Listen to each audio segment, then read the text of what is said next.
Hello, my name is KJ Sawka. I'm here at Download Festival today with Pendulum and here with Rhythm Magazine. First tip of the day is study your drum and bass.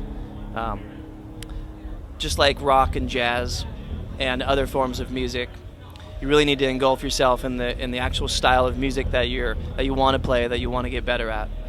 And when I started, I listened to like Amon Tobin, Square Pusher, Aphex Twin. I wanted to learn those crazy, chopped up, high-speed breaks, and so those are the artists that I listened to. So, whatever style of break beats or drum and bass or whatever form of like electronic music you're trying to play, listen to that style of music and engulf yourself into the production of the music and the placement of the beats, and mainly the placement of the kicks and snares. Very important. Number 2, technique. You can never have enough technique for playing high speed, any style of high speed playing. Techniques that I use for drum and bass are a lot of single strokes like crazy. I apply a molar technique and finger kind of push-pull technique. A great book, or I mean a DVD you should check out is Jojo Mayer's book, Secret Weapons for Today's Drummer, or something like that. He explains it in an extremely advanced way, but you can get the concept of playing ultra fast through that very well. And the easiest one to tackle as far as techniques is just the molar technique with the fingers and wrists. And if you can conquer that, then you should be able to play high speeds comfortably. It's really important. A tip of technique is to be really relaxed and very in control of your sticking when you're doing break beats, because they're very precise. So the third tip is sounds. Get your kit sounding as like a drum and bass beat, sample library, sort of, if you will, as much as possible. If you're on a rock kit or a jazz kit and you're playing drum and bass beats, it's still like if you're on a jazz kit, no matter what you really play, it's going to sound kind of jazzy. If you're on a funk kit, no matter what beats you're going to play, it's going to kind of sound funky. If you're on a rock kit, no matter what tempo, no matter what beat you play, it's going to sound kind of rock-based. So listen to that music, the drum and bass snare. It's usually muted. Sometimes it's detuned, like a low 200 hertz snare drum, or it's high-pitched, like some of the Aphex Twin stuff. Get your kit to sound like that.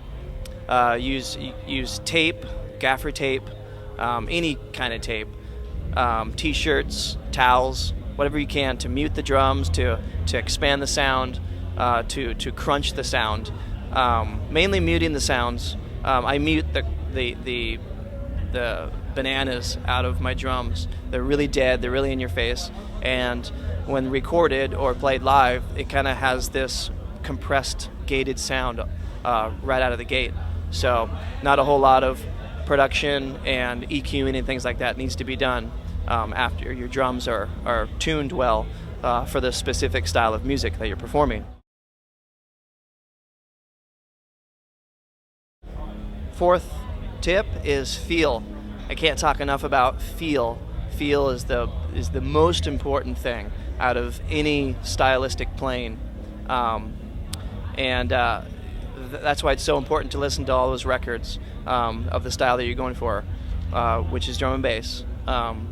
It's most of the beats are really simple, actually. The kick, snare, and hi-hat parts, that's what you're mostly going to be focusing on, and they're usually only complex or difficult to play because of the tempo, 174 or faster. If you slow it down, it's actually a really easy beat. A lot of them are the most basic of rock beats, but when you speed it up, that's when feel comes into play. And if you play just like a regular sped up rock beat, it's just going to sound like a sped up rock beat. So you need to really embrace the feels, the fundamentals of the beats, the tiny little nuances of the beats to really conquer the style and the feel. And lastly, the fifth tip would be go out and get yourself a drum machine or a computer with Ableton on it, and start producing some beats with beat machines to get the idea and to get used to what it takes to produce a beat, which is what all these producers of drum and bass do.